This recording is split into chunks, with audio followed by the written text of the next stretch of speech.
রাত্রে নিউজ দেখতে দেখতে ঘুমাইছি, রাত্রে প্রায় 3টা বেজে গেছিলো। সকালে আবার উঠছি, ওঠার পরে এখন দেখতেছি যে নিউজে এই ছেলেমেয়েরা আন্দোলন করতেছে, আজকে আওয়ামী লীগ ছাত্রলীগরা হামলা করতেছে, সাথে পুলিশ। তো এইগুলো হামলা মামলা এগুলো করে আর টিকাইতে পারবেন না, খালাস। আপনাদের টাইম ইজ ওভার।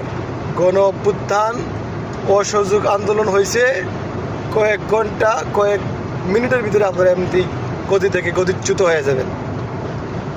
কিন্তু আপনাদেরকে এই যারা হামলা করতেছেন, যারা গুলি করতেছেন, মনে রাখেন আপনারাও মনে করেন এই দেশেই থাকতে হইব, আপনাদের এই দেশেই থাকতে হইব।